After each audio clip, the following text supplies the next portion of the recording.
এই মতত মই আপোনালৈ ভোগালীৰ শুভেচ্ছা জনাইছোঁ আৰু আপোনাৰ জৰিয়তে সমগ্ৰ অসমবাসীলৈ হেঁপাহৰ ভোগালীৰ শুভেচ্ছা জনাই লৈছোঁ। আমি প্ৰতি বছৰে পুৱাৰ মাছৰ বজাৰখন আমি দেখুওৱাৰ চেষ্টা কৰোঁ। এইবাৰো আমি লখিমপুৰ চহৰৰ পৰা নাতিৰুৰ পানীগাঁও চাৰিআলি মাছৰ বজাৰখনত আছোঁ আৰু আজি ভোগালী ভোগৰ দিনা কোনে কি মাছ ল'ব বা কিমান ডাঙৰ মাছ ইয়াত উপলব্ধ হৈছে, কিমান দামত বিক্ৰী হৈছে, গোটেই কথাখিনি আমি জনাবৰ কাৰণে আমি চেষ্টা কৰিছোঁ। এই মুহূৰ্তত মোৰ সহযোগী ভিডিঅ' জাৰ্নেলিষ্ট ৰূপমে দেখুৱাবলৈ চেষ্টা কৰিব। আমি মাছৰ বজাৰখনৰ আমি দৃশ্য দেখুৱাইছোঁ। প্ৰথমে আমি এটা আন এখন প্ৰতিষ্ঠানৰ পৰা আমি দেখুৱাব বিচাৰিছোঁ যে কি মাছ উপলব্ধ। ইয়াতে চিতল, আৰি, কমন কাপ, বে কাপ, বিভিন্ন প্ৰজাতিৰ মাছ ইয়াত উপলব্ধ আৰু এই মাছৰ দাম কিমান কি কথা আমি সেই কথা আমি জানিবলৈ চেষ্টা কৰিম। আমি প্ৰথমে মাছ দেখুৱাই লৈছোঁ, বৰালি মাছ দেখুৱাইছোঁ, ডাঙৰ ডাঙৰ বৰালি মাছ আৰু ইয়াতে তাৰ কাষতে ৰৌ আছে, চিতল আছে, আৰি আছে, বিভিন্ন প্ৰজাতিৰ ডাঙৰ ডাঙৰ মাছ উপলব্ধ। কাৰণ পানীগাঁও এই বজাৰখনেই লখিমপুৰ চহৰখনৰ এটা অংশ নিয়ন্ত্ৰণ কৰে। পানীগাঁৱৰ এই স্থানলৈকে বিভিন্ন প্ৰান্তৰ ৰাইজ আহে ভোগালীৰ ভোগৰ দিনা ভোগ ল'বৰ বাবে নিজৰ প্ৰয়োজনীয় মাছটো ইয়াৰ পৰা সংগ্ৰহ কৰে আৰু নিশাৰ ভাগৰ পৰা এই বজাৰ বহে। আমি ভিতৰ ভাগলৈকে আমি যোৱাৰ চেষ্টা কৰিম, কিন্তু এই মুহূৰ্তত মই সেইগৰাকী ব্যৱসায়ীৰ কাষলৈ মই যাম আৰু কিছু কথা জানিবলৈ চেষ্টা কৰিম। কিন্তু প্ৰথমতে এটা মই ডাঙৰ বৰালি মাছৰ দৃশ্য মই দেখুৱাই লৈছোঁ। তাৰ পৰৱৰ্তী পৰ্যায়ত অন্যান্য মাছখিনি আমি দেখুওৱাৰ চেষ্টা কৰিম। প্ৰথমতে ভোগালীৰ শুভেচ্ছাও জনাইছোঁ। কিমান ডাঙৰ মাছ আছে আপোনাৰ? বৰালি মাছৰ ওজন কিমান? এইটো আছে আপোনাৰ 10 কেজি আছে, এইটো 1200 টকা কেজি।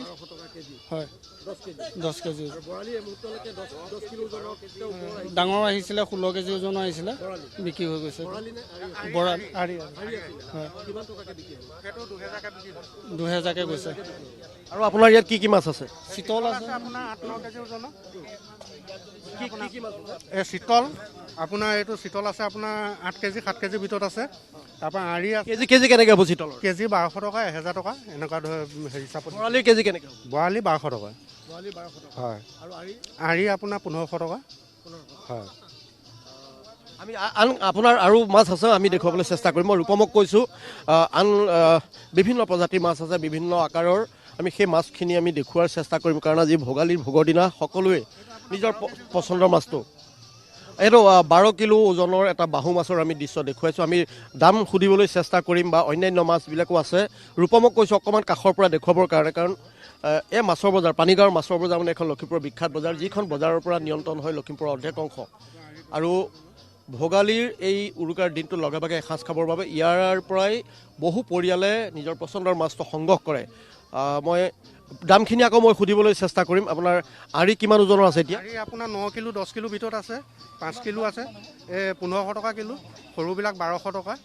তাৰপৰা চিতল আপোনাৰ 800 পৰা 1000 1200 এনেকুৱা ভিতৰত আছে। 10 কেজি 8 কেজি 9 কেজি এনেকুৱা চাইজো আছে। আৰু বৰালি আছে আপোনাৰ 1200 টকা। এইবোৰ 8 কেজি 7 কেজি 9 কেজি এনেকুৱা ওজনো আছে। আৰু ভকুৱা আছে, বাহু আছে আপোনাৰ 12 কেজি ওজনৰ। এইটো আপোনাৰ 1200 টকা 1000 টকা এনেকুৱা ভিতৰত হয়। হয়। আৰিটো আপোনাৰ 2000কে গৈছে, 16 কেজি ওজনৰ। ওপৰত অহা নাই এতিয়ালৈকে। ধন্যবাদ জনাইছোঁ। এই মুহূৰ্তলৈকে 16 কেজি ওজনৰ আৰিৰ বাদে তাতকৈ ওপৰৰ বা ৱেটৰ মাছ এতিয়ালৈকে অহা নাই, হয়তো আহিব পাৰে। কিন্তু আমি দেখুৱাইছোঁ যে 8 কেজি 12 কেজি 14 কেজি ইত্যাদি বিভিন্ন ওজনৰ মাছ আহিছে এই স্থানলৈকে আৰু ইয়াৰ পৰাই সংগ্ৰহ কৰিছে বিভিন্ন ধৰণৰ ব্যৱসায়ীয়ে, বিভিন্ন ধৰণৰ ব্যক্তিয়ে। কাৰণ নিজৰ পচন্দৰ মাছটোৰে আজিৰ দিনটোত এসাঁজ লগে ভাগে খাব আৰু আমি সেই দৃশ্যসমূহ দেখুৱাইছোঁ। মাছ ক্ৰয় কৰিবলৈ বিভিন্ন ব্যক্তি আহিছে, মই কথা পাতিবলৈ মই চেষ্টা কৰিম। অকণমান আহিব নেকি? মাছ ল'ব আপুনি? মাছ ল'ম বাৰু। আঁতৰি যাব নালাগে, ওচৰত থাকক। ভোগালীৰ শুভেচ্ছা দিছোঁ। প্ৰথমতে কি মাছ ল'বা? যোৱা ভাল মাছ এটা ল'ম আৰু ভাল ডাঙৰ মাছ। এতিয়া মাছ পচন্দৰ মাছ ওলাইছে নাই? ওলাই চব বিক্ৰীয়ে হৈ আছে। বিক্ৰী হৈ আছে। ধন্যবাদ জনাইছোঁ। মই আহিছোঁ আজি ভোগালীৰ প্ৰথমতে শুভেচ্ছা জনাই লৈছোঁ, যিহেতু আজি লগে ভাগে সকলোৱে এসাঁজ খাব লাগিব। নিজৰ পচন্দৰ মাছটো পোৱা হৈছে। হয়, চাই আছোঁ এতিয়া মাছ, ডাঙৰ মাছ চাই আছোঁ। চাওঁ, ডাঙৰ আৰি মাছ এটা ল'বলৈ মন আছে। হয়, সকলোৱে খাবলৈ। ধন্যবাদ জনাইছোঁ, শুভেচ্ছাও জনাইছোঁ। আমি বিভিন্নজন ব্যক্তিৰ কাষলৈ গৈছোঁ। আপুনি কি মাছ ল'ব আজি? আপোনালোকৰ DY 365 জৰিয়তে সকলোৱে ভোগালী শুভেচ্ছা জনালোঁ। পোনপ্ৰথমে আপোনালৈও জনালোঁ।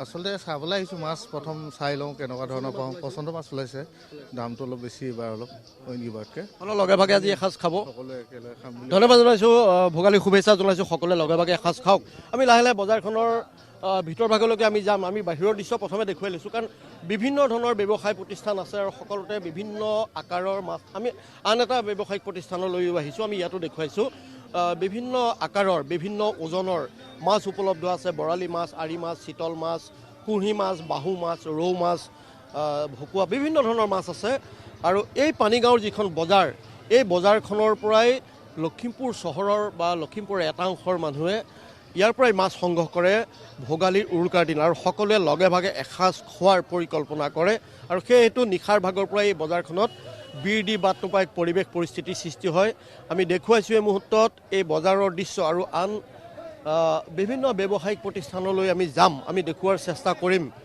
আৰু এই মুহূৰ্তত আমি দেখুৱাইছোঁ এটা ব্যৱসায়িক প্ৰতিষ্ঠানৰ পৰা এখন ব্যৱসায়িক প্ৰতিষ্ঠানৰ পৰা আমি এই দৃশ্য দেখুৱাই আছোঁ পাইকাৰী দৰত ইয়াত মাছ বিক্ৰী কৰা হৈ আছে সেই দৃশ্যসমূহ আমি দেখুৱাইছোঁ তাৰ লগে লগে ভিতৰ ভাগলৈকে যাম দাদা আপোনাৰ কাষলৈ আছোঁ প্ৰথমতে ভোগালীৰ শুভেচ্ছা জনাইছোঁ পানীগাঁও মাছৰ বজাৰ মানে এখন বিখ্যাত বজাৰ য'ত বিভিন্ন ওজনৰ বিভিন্ন আকাৰৰ বিভিন্ন প্ৰজাতিৰ মাছ পোৱা যায় এইবাৰ কেনেকুৱা বজাৰৰ পৰিৱেশ DY365ৰ পৰিয়ালবৰ্গলৈ ভোগালী ওলগ জনাইছোঁ এই সুযোগতে অসমৰ অন্যতম এখন মাছৰ বজাৰ পানীগাঁও চাৰিআলি লখিমপুৰ এইবাৰ মাছৰ অন্যবাৰ তুলনাতকৈ মাছ বিভিন্ন প্ৰজাতিৰ মাছ ইয়াত দেখিবলৈ পোৱা গৈছে আৰু ক্ৰমান্বয়ে এতিয়া বিক্ৰেতাবিলাক খুচুৰা বিক্ৰেতাবিলাকেহে মাছ ক্ৰয় কৰি আছে ব্যক্তিগত এই ভোগালী উৎসৱৰ কাৰণে ভোগৰ কাৰণে অহা কাষ্টমাৰ গ্ৰাহক কম দেখা পাইছোঁ বহুত ঠাণ্ডা হোৱাৰ কাৰণে নিশ্চয় আহিব মাছৰ এইবাৰ দাম যথেষ্ট অলপ কম পৰিমাণত বিক্ৰী হৈছে আৰু খুচুৰা বিক্ৰীসকলে যথেষ্ট পৰিমাণে মাছ প্ৰায় 1টামান বজাৰ পৰাই মাছ ক্ৰয় কৰি আছে দেখিবলৈ পোৱা গৈছে এই বজাৰখনত এতিয়ালৈকে অহা অত্যাধিক ওজনৰ মাছটো কোনটো কিমান ওজনৰ মই প্ৰায় 12টামান বজাতেই পৰাতে ইয়াতে আছোঁ 16 কেজি এটা আৰি মাছ আহিছে 2200 টকা কিলোকৈ বিক্ৰী হৈছে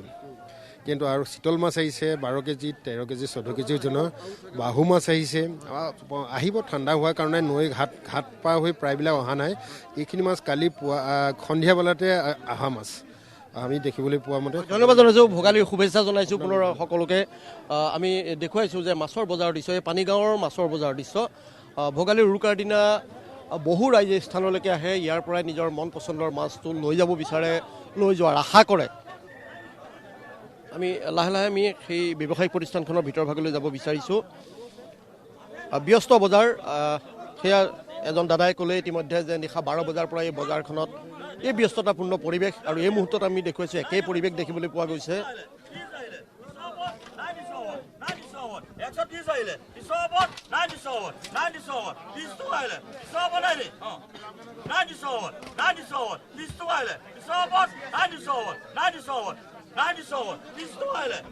দেখুৱাই গৈছোঁ মাছৰ ব্যৱসায়িক প্ৰতিষ্ঠানৰ ভিতৰৰ পৰা আমি দৃশ্য দেখুৱাইছোঁ বিভিন্ন ব্যক্তিৰ লগতো আমি কথা বতৰা পাতিছোঁ মই পুনৰ কৈছোঁ যে আজি ভোগালীৰ উৰুকা সকলোৱে লগে ভাগে নিজৰ পচন্দৰ মাছটোৰে আত্মীয় স্বজন পৰিয়ালৰ সকলো লগ হৈ এসাঁজ খোৱাৰ আশা কৰে আৰু সেইটো এই স্থানলৈকে আহে পুনৰ কৈছোঁ যে এই বজাৰখনৰ এটা বৈশিষ্ট্য হ'ল যে মাজুলীৰ পৰা বিভিন্ন মাছ ইয়ালৈকে আহে সোৱণশিৰ মাছ উপলব্ধ ব্ৰহ্মপুত্ৰৰ মাছ উপলব্ধ আৰু সেইকাৰণে নিশাৰ ভাগৰ পৰা এই ধৰণৰ ব্যস্ততাপূৰ্ণ পৰিৱেশ দেখিবলৈ পোৱা যায় আৰু বিভিন্ন প্ৰজাতিৰ বিভিন্ন ওজনৰ বিভিন্ন মূল্যৰ মাছ ইয়াত উপলব্ধ আৰু এইবাৰ এই মুহূৰ্তলৈকে এই বজাৰখনলৈ অহা সৰ্বাধিক ওজনৰ মাছটো হৈছে 16 কেজি ওজনৰ এটি আৰি মাছ ইতিমধ্যে সেই আৰি মাছ বিক্ৰী হৈ গৈছে আৰু তাৰ বিপৰীতে 8 কেজি ওজনৰ 10 কেজি ওজনৰ আৰি বৰালি চিতল সেইসমূহ এই বজাৰ উপলব্ধ আৰু এই মুহূৰ্তত আমি দেখুৱাই আছোঁ এই বজাৰখনৰ ভিতৰৰ পৰা এই দৃশ্যসমূহ মোৰ সহযোগী ভিডিঅ' জাৰ্নেলিষ্ট ৰূপমে দেখুৱাই গৈছে আৰু দুই এজন ব্যক্তিৰ লগত আমি কথা পতাৰ চেষ্টা কৰিছোঁ আৰু এই ধৰণে সকলোৱে আজি ভোগালীৰ উৰুকাৰ দিনা